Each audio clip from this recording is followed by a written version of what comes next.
آپ کو اپڈیٹ کرتے ہیں کہ آرمی چیف نے نیشنل فارمرز کنونشن سے اہم خطاب کیا ہے۔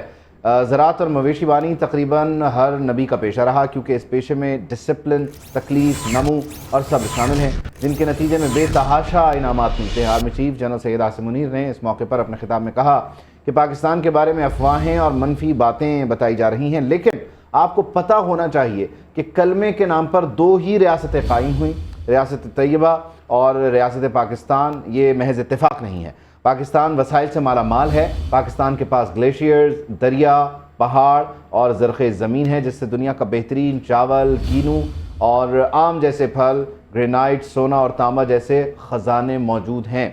60 کی دہائی میں پاکستان ایشیا کا تیزی سے ترقی کرنے والا ملک تھا، لیکن ہم نے قائد اعظم کے 3 زرعی اصولوں ایمان، اتحاد، تنظیم کو بھلا دیا، جس کی وجہ سے تنزلی کا شکار ہوئے۔ Army chief general Syed Asim Munir نے فارمرز کنونشن سے خطاب میں کہا کہ گرین پاکستان انیشیٹو کا مقصد یہی ہے کہ ہمیں سب سے پہلے زراعت پر کام کرنا ہے۔ گرین پاکستان انیشیٹو کی آمدن کا بڑا حصہ صوبوں کو جائے گا، جبکہ باقی حصہ کسانوں اور زرعی ریسرچ کے لیے رکھا جائے گا۔ فوج کا اس میں رول صرف عوام اور کسانوں کی خدمت ہے۔ Army chief general Syed Asim Munir نے یہ بھی واضح کیا۔ اسی پہ بات کر لیتے ہیں، صدیق ساجد نمائندہ خصوصی ہمارے ساتھ موجود ہیں۔ صدیق ساجد بتائیے گا، سپاہ سالار کی جانب سے خطاب میں مزید کیا کہا گیا؟ جی، یہ قومی کسان کنونشن تھا جس میں ملک بھر سے آئے کسانوں جو ہے شرکت کی ہے، جس سے army chief general Syed Asim Munir نے کلیدی خطاب کیا ہے، اور اس خطاب میں انہوں نے کہا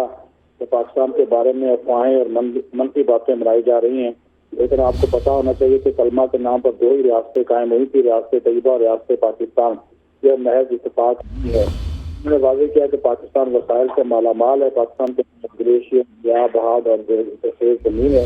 جیسے دنیا کی بہترین چاول، کینو، آم جیسے پھل، گرینائٹ، سونا، تانبا جیسے خزانے جو ہیں وہ ہمارے موجود ہیں۔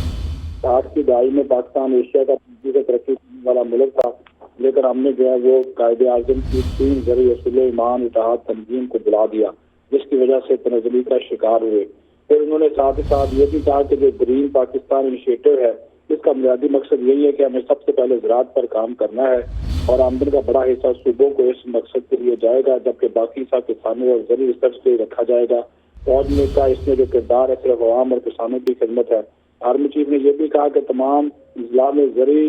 جو مالز ہیں ان کا انعقاد کیا جائے گا، جہاں کسانوں کی ہر طرح کی زرعی سہولیات جو ہیں میسر ہوں گی۔ اس موقع پر آرمی چیف نے واضح انداز میں کہا کہ ہر قسم کے مافیا کی قوم کے ساتھ مل کر سرکوبی کریں گے۔ سوشل میڈیا پر ہیجان، مایوسی اور افراتفری کا ماحول پیدا کر کے جھوٹی خبروں کے ذریعے یہ تاثر دیا جا رہا ہے کہ جیسے ریاست اپنا وجود کھوتی جا رہی ہے۔ آرمی چیف کے خطاب کے دوران کسان بار بار نعرہ تکبیر پاکستان زندہ باد اور پاک پاک زندہ باد کے نعرے بھی جو ہے وہ لگاتے رہے۔ جی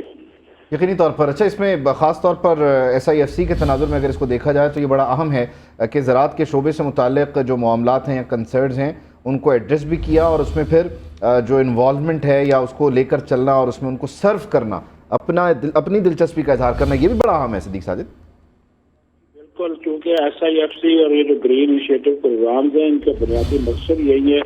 کہ زیادہ سے زیادہ جو ہے وہ پاکستان میں غیر ملکی سرمایہ کاری لائی جائے، اور پھر جو زرعی شعبہ ہے اس کو جو ہے وہ ترقی کی طرف لے جایا جائے، اور اس میں جدید ترین جو ٹیکنالوجی اس کا استعمال کیا جائے۔ اس میں انہوں نے آج آرمی چیف نے یہ بھی کہا کہ ہم اس بات کو یقینی بنائیں گے کہ آسان زرعی قرضے دیے جائیں، کولڈ اسٹوریج کی چین، موسمیاتی تبدیلی کے تاثرات سے محفوظ جو بیج اور جینیٹیکلی جو انجینئر لائف سٹاک ہے اس کی فراہمی جو ہے ہم یقینی بنائیں۔ تو ان کی طرف سے، اور پھر سب سے بڑی بات ہے کہ پہلی مرتبہ ہوگا کہ زرعی مال، ایگریکلچر مالز کا انعقاد انہوں نے کہا کہ ہم کریں گے، جہاں کسانوں کو ہر طرح کی زرعی سہولیات جو ہیں وہ میسر ہوں گی۔ جی ٹھیک ہے، بہت شکریہ صدیق ساجد، ہمیں اپڈیٹ کر رہے تھے کہ army chief general Syed Asim Munir نے فارمرز کنونشن سے خطاب کیا ہے، اور اس موقع پر انہوں نے جو کسانوں کو درپیش چیلنجز ہیں ان سے متعلق بات کی ہے، اور ساتھ ہی ساتھ SIFC کے تحت جو گرین پاکستان انیشیٹو ہے اس میں کس طرح سے معاملات کو ایڈریس کیا جائے گا، ریسرچ کس طرح سے کی جائے گی، اور کسانوں کو کس طرح سے ایڈوانس کیا جائے گا، ان سارے ایشوز کو انہوں نے ایڈریس کیا ہے۔ بالکل، انہوں نے کہا ہے کہ یہ ہر نبی کا پیشہ رہا ہے، زراعت اور مویشی بانی اس پیشے میں ڈسپلن ہے، تکلیف ہے، نمو اور صبر اس پیشے میں شامل ہیں۔ ساتھ ہی ساتھ انہوں نے کہا ہے کہ پاکستان کے بارے میں افواہیں پھیلائی جا رہی ہیں، منفی باتیں بتائی جا رہی ہیں جو کہ